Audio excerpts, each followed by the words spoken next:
So guys finally Gujarat Giants team పైన Telugu Titans అయితే revenge అయితే తీర్చుకుంది. ఇది వచ్చేసి చాలా పెద్ద ఇంపార్టెంట్ మ్యాచ్ అని చెప్పుకోవచ్చు మన తెలుగు టైటన్స్కి అయితే. అండ్ ఒకవేళ కనుక ఈ మ్యాచ్ కనుక ఓడిపోయి ఉంటే మాత్రం తెలుగు టైటన్స్కి అయితే ప్లేఆఫ్స్కి వెళ్ళడం అనేది చాలా కష్టమైతే అయ్యింది.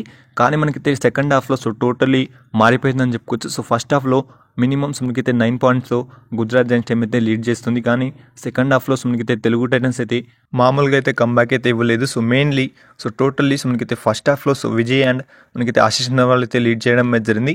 కానీ సెకండ్ హాఫ్లో రైడింగ్ తరపున కేవలం పవన్ శ్రాత్ అయితే లీడ్ తీసుకుని మనకైతే టోటల్లీ మ్యాచ్ అటు నుంచి ఇటు అయితే టర్న్ చేయడం అయితే జరిగింది. అందుకే మన తెలుగు టైటన్స్ అయితే విన్ కావడం అయితే జరిగింది. కాబట్టి సెకండ్ హాఫ్లో మనకైతే పవన్ వచ్చేసి తన విశ్వరూపం అయితే చూపించాడు గుజరాత్ జైంట్స్ టీం పైన. అండ్ ఈ విక్టరీతో మన తెలుగు టైటన్స్ అయితే ప్రస్తుతం 5th పొజిషన్లో అయితే ఉండడం అయితే జరిగింది. మనకైతే టోటల్లీ 60 పాయింట్స్ అని చెప్పుకోవచ్చు. అండ్ ఇంకా చాలా క్లోజ్గా అయితే ఉన్నాం కాబట్టి ప్లేఆఫ్స్కి తప్పకుండా మన తెలుగు టైటన్స్ అయితే ప్లేఆఫ్స్కి వెళ్తుంది. దాంట్లో ఏమాత్రం డౌట్ లేదని చెప్పుకోవచ్చు. కాబట్టి అండ్ ఈ మ్యాచ్ విషయానికి వస్తే మాత్రం నెంబర్ 1 మ్యాచ్ అని చెప్పుకోవచ్చు ప్రో కబడ్డీ లీగ్లో మన తెలుగు టైటన్స్కి. ఎందుకంటే ఫస్ట్ హాఫ్ చూసిన వాళ్ళకైతే అర్థమవుతుంది. ఎందుకంటే యాక్చువల్లీ చూసుకుంటే మాత్రం గుజరాత్ జైంట్స్ అయితే ఒక్క సైడ్ అయితే మ్యాచ్ చేసింది మన తెలుగు టైటన్స్ని. కానీ మన తెలుగు టైటన్స్ అయితే సెకండ్ హాఫ్లో ఇలా అయితే కంబ్యాక్ ఇస్తుందంటే ఎవరైతే అనుకోలేదు. ఈవెన్ నేను కూడా అనుకోలేదు.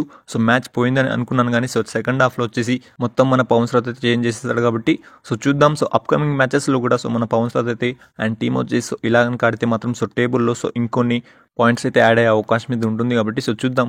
అండ్ నెక్స్ట్ మ్యాచ్ వచ్చేసి పాట్నా పైరేట్స్ అయితే ఉండడం జరిగింది. అండ్ ఈ మ్యాచ్లో మన తెలుగు టైటన్స్ అయితే ఈజీగా అయితే గెలుస్తుందని నాకైతే అనిపిస్తుంది. అండ్ మీకేమనిపిస్తుంది మీరు తప్పకుండా కింద కామెంట్ చేయండి. అండ్ ఫైనల్లీ ఈ వీడియోకి అయితే ఎంత చెప్పొచ్చు. కాబట్టి ఇలాంటి వీడియోస్ కోసం వీడియోని లైక్ చేయండి, షేర్ చేయండి అండ్ ఛానల్ని సబ్స్క్రైబ్ చేసుకోండి.